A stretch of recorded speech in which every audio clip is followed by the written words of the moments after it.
Bueno, estoy convencida que ustedes van a reconocer a nuestro entrevistado claramente porque es uno de los gestores también, uno de los hacedores, quizás no de esta feria, de esta edición, pero sí de lo que significa la Feria Iberoamericana del Libro. Tete Romero, el profe Tete Romero, ¿cómo va? Muy buenas tarde-noche, querida Noche. Silvia, acá cerca del Río Negro, así que muy bien. A orillas del Río Negro. A orillas de nuestro maravilloso Río Negro, que siempre es un gran escenario para presentaciones. Yo quiero que, no, porque no quiero sacarte tanto tiempo, en un ratito nada más vas a estar presentando este libro que es Napalpí, El crimen por la tierra. Mostrémoslo también ahí a la cámara para que nuestras y nuestros oyentes puedan, televidentes y, bueno, seguidores puedan advertirlo. Por favor, contanos un poco de qué trata, aunque claramente sabemos también, luego de un largo proceso, de qué se trata Napalpí. Bien, vale poner ahí en comunicación estos dos ahí libros, estamos. porque el que tenés vos, Silvia, es el texto de la sentencia del juicio de la verdad por la masacre de Napalpí, que contiene los principales testimonios y además la sentencia de la jueza Zunilda Nirenberger,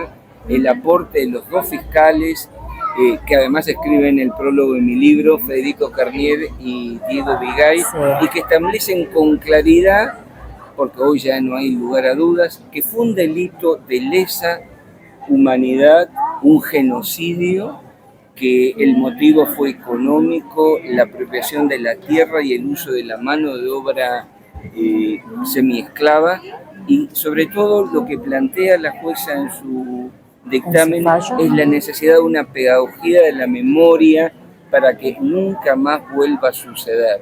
Me parece que eso es lo clave y que estos delitos tienen que constituirse como un antídoto, y ese antídoto tiene que ser parte del inconsciente colectivo de la chaqueñidad. Bueno, contabas un poco del juicio. Este es un largo trabajo, evidentemente. ¿Cuánto tiempo de investigación, de recopilación de datos, de charlar además con los distintos, bueno, ya no tenemos lamentablemente testimonios de aquella época, pero sí de las familias que, bueno, que a través de la transmisión oral fueron contándose esa historia? Bueno, son 20 años, pero yo tuve la suerte de conocerla a Melitón Enrique, de estar en la grabación, conocerlo a Pedro Valquinta y de conocerla a Rosa Grillo, y de haber trabajado con Juan Chico. Y lo que quiero decir rápidamente, para contar de otra manera, al término de la campaña mal llamada de pacificación del indígena chaqueño, 5.600.000 hectáreas de las actuales provincias de Chaco y Formosa quedaron en 1911 en manos de 112 adjudicatarios privados. Mira. En la Patagonia, 11 millones de hectáreas para 290 familias. Los Martínez dio solamente con 2,5 millones de hectáreas. Ahora, ¿por qué te hablo de 1911? Porque quedaron 8.000 indígenas prisioneros y las autoridades del Estado Nacional decían qué hacer con los indígenas. Se crearon 4 reducciones, es decir, campos de concentración, 3 en Formosa y 1 en Chaco. ¿Dónde? En Napalpí. ¿En qué tierras? En las más fértiles, Silvia, audiencia, las más fértiles.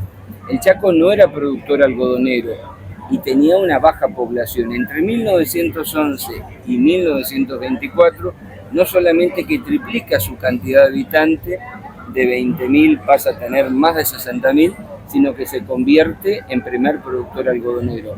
¿Cuál fue la causa? Como dicen Nicolás Íñigo Carrera, tenían una mano de obra esclava.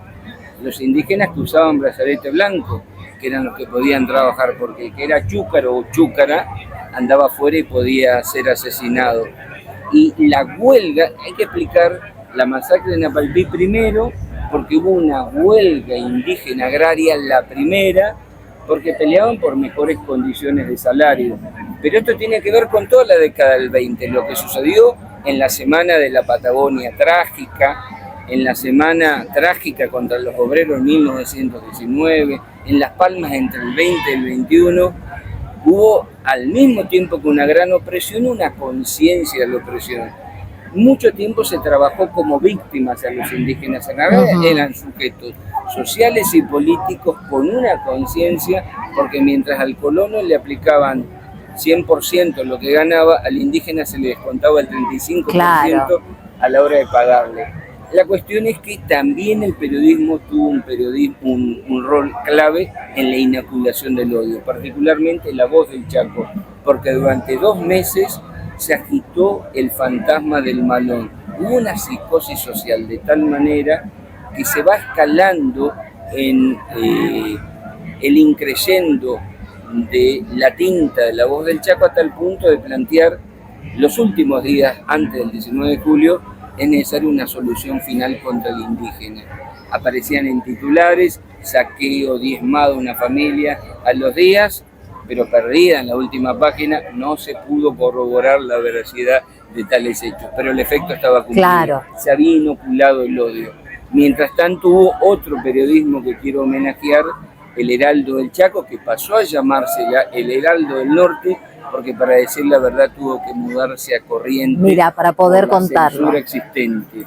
La cuestión es que recién a principios del siglo XX, siglo XXI, pudo emerger como verdad, porque la academia y la historiografía contó la historia del expediente 910 del año 24, que decía que fue un enfrentamiento entre indígenas, que murieron 4, y acá también quiero decir, ¿no? Los libros premiados en historia eran Napalpí, la verdad histórica, que negaban lo que había acontecido.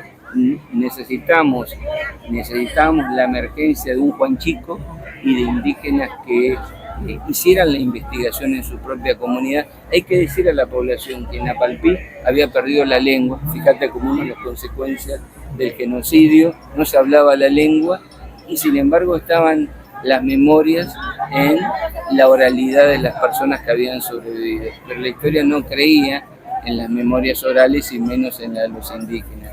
Así que cuando aparece Juan y aparece un estado sensible que pide perdón en nombre del Estado de los Pueblos Originarios en enero del 2008, ahí recién podemos empezar a caminar lo que se llama el proceso de la justicia para desembocar entre abril y mayo del 2022 en un juicio de la verdad en un espacio institucional como Casa de las Culturas que tiene la sanción ejemplar. Es decir, las víctimas estaban, los protagonistas o familiares no, pero había sobrevivientes capaces de contar la historia. Se necesitaba de sensibilidad, de inteligencia y coraje para escucharla.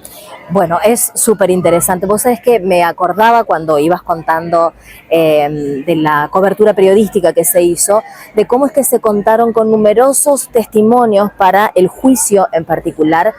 Y tuve la fortuna de ir hasta la ex ESMA a tomar parte, cubriendo en ese momento para Radio Nacional también esas 2 jornadas. ¿Y cómo es que se pusieron en valor testimonios del Archivo General de la Nación, donde se pudo demostrar fehacientemente toda esta historia que bien vas relatando y que seguramente también podemos encontrar en el libro? Y una cosa importante, ¿no? Traer Napalpí al presente.